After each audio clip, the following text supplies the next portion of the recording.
I'm Robert Crowe with The View from the Crow's Nest. Sometimes I investigate chilling topics. Our program today is calculated to keep you in Suspense.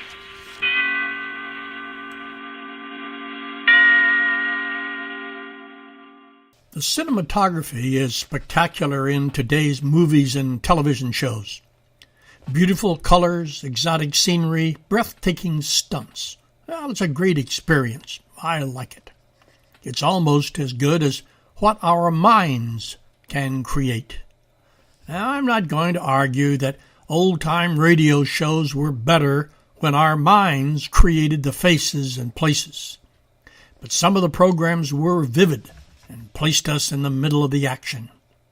And one of the most intense experiences was a radio program called Suspense.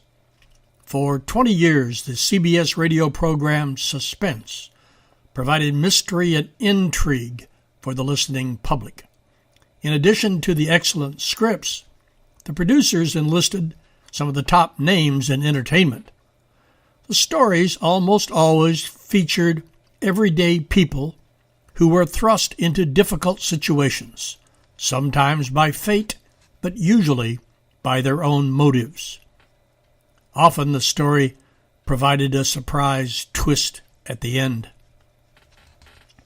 Starting in 1942, the program served as a magnet for millions of Americans who eagerly awaited the next edition. One of the first and most popular programs was entitled Sorry, Wrong Number, starring Agnes Moorehead. She was a bedridden woman who accidentally overhears a telephone conversation plotting her own murder. The program was repeated 7 times, concluding with a 1960 broadcast. Agnes Moorehead played in all 7 shows. The radio program generated the movie by the same name that created an Oscar nomination for Barbara Stanwyck in 1948.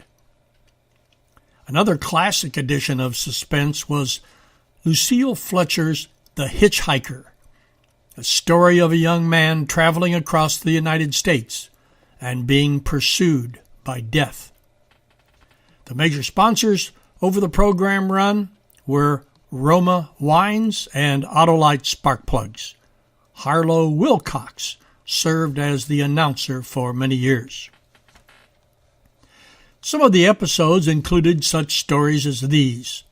Phil Harris portrayed a famous band leader, and a fan accidentally shoots herself in his hotel room. Jim and Marion Jordan, they were Fibber McGee and Molly in their own series. They starred in a thriller called Backseat Driver. Ozzie and Harriet plotted murder.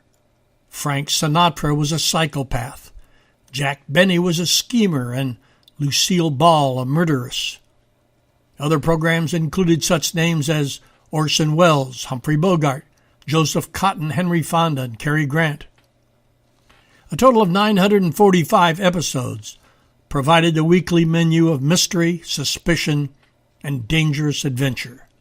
1962 aired the final program of Tales, calculated to keep you in Suspense.